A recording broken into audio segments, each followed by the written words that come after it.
bwana, jioni ya leo nimekutana na Malkia, anatuambia ni Malkia ni nani, lakini pia anatuambia kipi ambacho wanakifanya yeye. Malkia, mambo vipi? Poa. Uko poa? Niko poa kabisa. Unaonaje usiku wa leo? Uko vizuri, hali ya hewa imetulia, hakuna baridi sana, uko vizuri.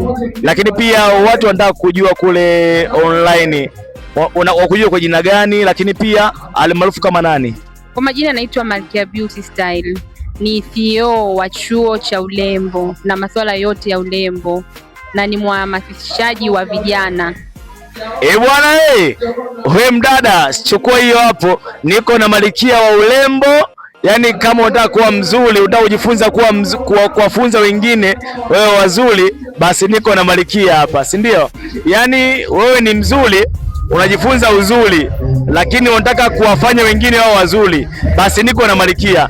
Sasa Malkia, kuna issue moja ambayo nataka tuongee mimi na wewe, ambayo kwa vijana wengi hasa kwa watoto wa kike imekuwa ni akimaliza shule ni mimba, akimaliza shule ni kuzalishwa na kuachwa, lakini pia akimaliza shule yuko na cheti chake na degree yake, hana hajui cha kujifunza ni nini, wala hajui ajiongeze kiasi gani. Sasa wewe hapo nataka utuambie wafanye nini wale wadada ambao tayari wameshamaliza shule, wamefanya vitu vyote, wana vyeti vyao, lakini wanataka kujifunza, lakini pia wanataka kuwa kama watu wengine, watu wa kujiendeleza, tofauti na baba anaomba, mama anaomba, baba anaomba, mama anaomba. Unashauri nini au unawapa nini kwenye kichwa chako wewe, ili angalau wajikwamue pale, waachane na mazingira ambayo ni potofu kwenye jamii?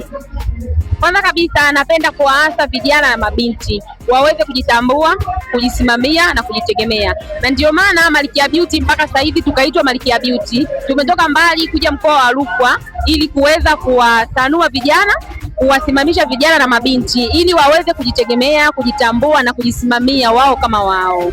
Malkia Beauty tupo kwa ajili ya kutoa ushauri, kumfundisha mwanamke maisha, kumfundisha kijana maisha, jinsi ya kujisimamia, kujitafuta, kujitambua. Kwa hiyo tunafundisha masuala yote ya urembo, kusuka, kufanya makeup, jinsi ya kutengeneza maisha yake, jinsi ya kujisimamia.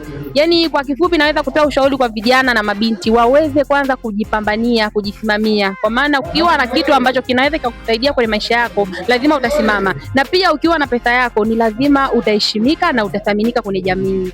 Napenda kuambia mabinti wote na vijana ambao wako nyumbani, hawana kazi, haoni popote pa kushika, tunakaribisha Malkia Beauty Salon waweze kuja kupata chochote ambacho wanaona wao wanaweza wakakifanya. Ukifika Malkia Beauty Style utaweza kujifunza jinsi ya kutengeneza maisha yako, jinsi ya kujitambua, jinsi ya kujisimamia, jinsi ya kujipatia kipato chako. Malkia Beauty tunakufundisha kwa namna yoyote ile.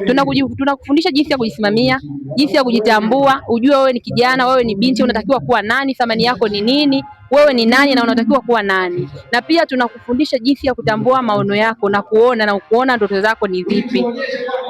Sasa ni Malkia Beauty amesema. Sasa nataka niulize Malkia Beauty, wewe hapo ulipo hadi umefika hapo, najua kuna mengi ambayo umepitia hapo nyuma, ulipitia mengi kwenye usomi wako, kwenye kila kitu chako, lakini pia ni changamoto gani ambazo kijana au mtoto wa kike anazipata kupitia sanaa, lakini pia kupitia elimu yake ambapo bado hajapata kazi? Changamoto gani ambazo anaweza kuzipata huyo kijana amejifunza kupitia sanaa, lakini pia akajifunza kupitia elimu yake, lakini bado hajajitambua yeye ni nani? Sasa tunataka kujua changamoto gani ambazo atapitia kama asipojiongeza yeye kama yeye. Kwanza kabisa asipojitambua, changamoto ni nyingi sana kwa kijana na kwa binti. Changamoto ni nyingi na kinachofanya mpaka inakuwa ngumu wao kufikia malengo yao ni tamaa. Na ndio maana Malkia Beauty tupo kwa ajili ya kuwafundisha na kuwajenga ili waweze kuepukana na tamaa na vishawishi mbalimbali. Tunakufundisha kwanza kujisimamia, kujitegemea ili usije kupata vishawishi na ikakupelekea kwenye kunyanyasika kwenye maisha yako. Kwa hiyo changamoto ni nyingi, kikubwa ni uvumilivu na kutokukata tamaa na kujifunza na kupambana kwa bidii. Sasa kipi ambacho unamuasa kijana wa leo ambayo kwa mfano mimi nimemaliza form 4 leo au nimemaliza chuo leo na cheti changu ambacho naweza nikisema naenda kumwosha mtu anaweza kunipa kazi au asinipe, lakini pia hiyo hapo ni changamoto. Sasa ni mimi mwenyewe nijisimamie mwenyewe, ni kipi ambacho nikifanye ili niweze kujitegemea mwenyewe, tofauti na kupeleka vyeti maofisini na sehemu nyingine. Nisimame mimi kama mimi, nifanye nini? Malkia Beauty tunakufundisha jinsi ya kujisimamia. Kwa hiyo utakapofika Malkia Beauty tutakufundisha ni namna gani unaweza kujisimamia wewe mwenyewe bila kuwa tegemezi kwa mtu au kuomba ajira kwa mtu. Kwa hiyo utakapofika Malkia Beauty tutakupatia elimu ya nini ufanye, uendeshe maisha yako, uwe nani wa baadaye, wewe ni kwa sasa uwe kitu gani, thamani yako, uweze kuitambua thamani yako kama kijana. Asante. Nilikuwa na Malkia Beauty siku ya leo, ambapo amekwambia yeye atakufundisha jinsi ya kuendesha maisha yako, atakufundisha jinsi ambapo utaishi mwenyewe, kujitegemea mwenyewe na pia kusimama mwenyewe, tofauti na kutegemea cheti chako, lakini pia kutegemea kitu, elimu yako au kitu ambacho uko nacho. Kumbuka ni msanue kijana usiku wa leo, lakini pia kumbuka usisahau kusubscribe chaneli yetu. Kumbuka ni Nyasa Boy, endelea kusubscribe, kulike na kucomment. Malkia Beauty niko naye leo, pia msanue kijana. Asante.